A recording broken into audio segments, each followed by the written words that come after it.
Hey, what's up, y'all? It's Michelle Mayon. Welcome to my channel. So I am your relationship strategist, and I help men and women to successfully navigate through the challenges of relationships. So as you can see by the title, today we are talking about 3 myths that may be keeping you unhappy in your marriage.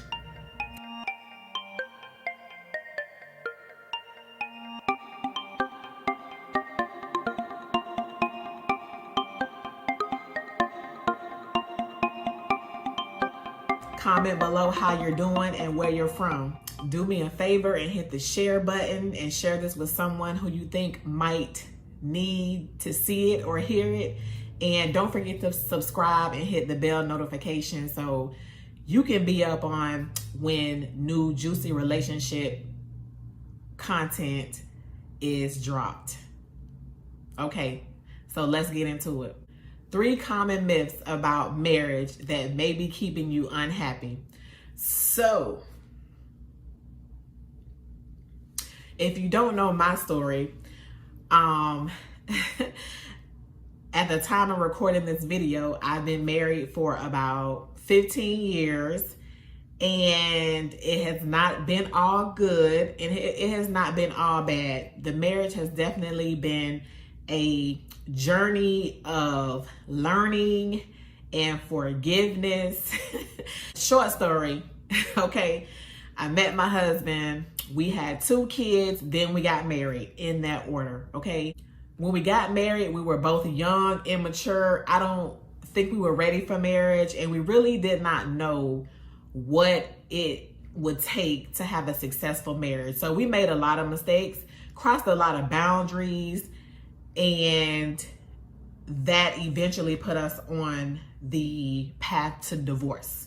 Okay, so anyway, y'all, there was some myths that I know that I dealt with early on in my marriage that were keeping me unhappy. Things that I thought marriage was supposed to be like, but it was a lie. Okay, so I'm gonna get into 3 of those things, and y'all let me know what y'all think, and y'all let me know what myths y'all are dealing with as far as marriage, or that you have overcome as far as your marriage. Okay, and so the reason I want to talk about these myths is because I want you to kick them to the curb and finally just be happy. Okay, so let's get into it. So number 3 is you always have to agree on things. Contrary to this myth, no, you don't. You and your husband are 2 different people. You are going to disagree on things. There are things that you guys may never see each other's way. The thing is to realize that you guys still love each other. It's okay to be an individual person. If I can talk today, y'all. It's okay to be an individual person even though you guys are in holy matrimony. And it's okay to not agree on things as long as you know where I'm coming from, and well, I should say, as long as you know where he's coming from and he knows where you're coming from. Okay, you might not agree on everything all the time. And as a matter of fact, as your marriage grows, it'll be sometimes that you will disagree more than you will agree. But if you guys can sit down and talk about it and come to a common resolve, that's what's up. Okay, so myth number 2, that things will just work themselves out without effort. Listen, I'm a woman of God, I'm all for prayer, and it does work, but at the end of the day,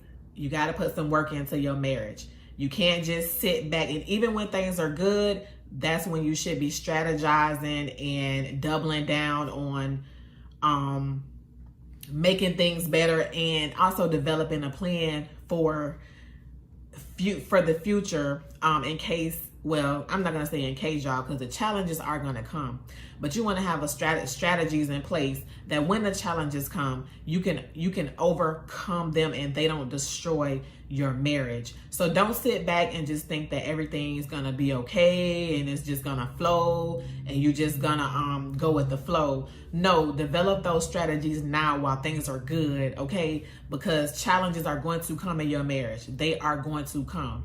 Okay, you see these people out here on TV and social media and they all lovey-dovey in public, but behind the scenes, trust, they having some challenges. Don't let that fool you.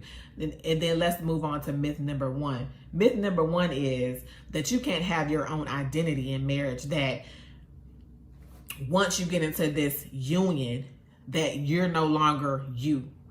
No, ma'am. Do not give yourself up, okay? Keep yourself. Those things that you love to do, keep doing those things, okay? Those things that make you who you are, keep doing those things. That's why your husband fell in love with you in the first place. If you do not, you're going to lose yourself, and it's going to be really difficult to pull yourself back, okay?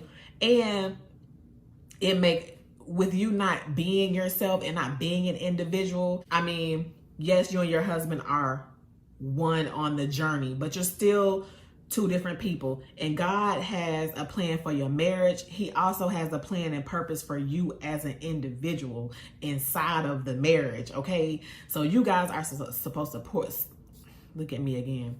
So you guys are supposed to support each other on the journey and make sure that you are fulfilling your God-given purpose, okay? So if you don't keep your identity in your marriage, you're doing a disservice to yourself, to God, and to your spouse, okay? So anyway, y'all, smash the thumbs up button if anything in this video resonated with you, and click the link in the description box if you'd like to schedule a relationship analysis with me, and so that we can improve any relationship in your life that you're trying to improve. Because listen, y'all, relationships are a good, healthy relationship is better than money in the bank any day, okay? So anyway, I'll see y'all next time. Peace.